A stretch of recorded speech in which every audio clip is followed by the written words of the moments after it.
Assalamualaikum warahmatullahi wabarakatuh. Teman-teman, kembali lagi dengan saya Dewi Liani. Di sini saya akan menjelaskan tentang historiografi India, Cina, dan Jepang. Nah, di sini tokoh sejarawan yang saya ambil dari Jepang yang bernama Ono Yasumaro dengan judul karyanya yaitu Kojiki. Biografi dari Ono Yasumaro adalah seorang bangsawan Jepang, birokrat, dan penulis sejarah. Dia mungkin adalah putra dari Ono Honji, seorang peserta dalam perang Ginshin tahun 672. Meninggal 15 Agustus 723. Dia paling terkenal dalam menyusun dan mengedit dengan bantuan Hide no Kojiki, sejarah Jepang tertua yang masih ada.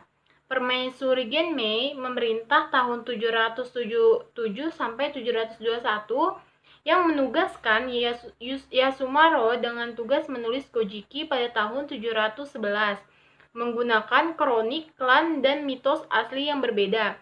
Itu diselesaikan pada tahun berikutnya, yaitu pada tahun 712. Yasumaro juga kemungkinan yang menyusun Nihon Shoki yang selesai pada tahun 720. Karya dari Yasumaro adalah Kojiki, yang merupakan karya sastra yang dihasilkan pada zaman Jodai dan dapat dikatakan karya sastra tertua di Jepang. Pada zaman ini, penceritaan sastra hanya mengandalkan media dari mulut ke mulut, karena saat itu Jepang belum mengenal huruf. Kesustraannya yang disampaikan melalui mulut ke mulut ini disebut koso bungako. Karena penyampaiannya secara lisan, maka koso bungako ini seringkali tidak stabil dan berubah-ubah. Akhirnya, setelah tulisan kanji digunakan di Jepang, pengurusan koso bungako ini mulai berkurang dan kesadaran individu mulai muncul. Nah, dari karya ini, Kojiki ini terdiri dari 3 bagian utama, yaitu Kamitsumaki atau pendahuluan. Nah, dapat diartikan sebagai kitab dari Tuhan yang Maha Besar. Bagian ini menceritakan tentang penciptaan bumi dan surga serta mitos-mitos tentang asal-muasal terbentuknya negara Jepang.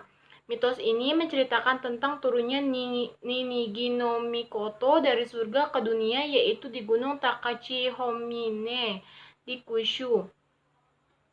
Nah, yang kedua yaitu bagian Nakatsumaki atau isi. Pada bagian ini berisi tentang periode kekuasaan Jinmu Tenno dan Kaisar Ojin yang dimulai pada abad ke-5 dan mengisahkan cerita-cerita yang lain. Pada bagian ini juga tercantum nama-nama kaisar kedua sampai yang kelima. Nah, yang terakhir yaitu bagian Shitmusumaki atau penutup. Pada bagian ini menceritakan pemerintah pada masa Kaisar Nintoku sampai pada pemerintah Suiko pada awal ke abad 7. Di bagian akhir novel ini juga mencantumkan Kaisar ke-16 sampai Kaisar ke-33. Diceritakan juga bahwa di zaman ini interaksi antara manusia dengan dewa sudah sangat terbatas. Tidak seperti yang diceritakan dalam bagian 2 dan 3, di mana Tuhan atau dewa sangat diagungkan.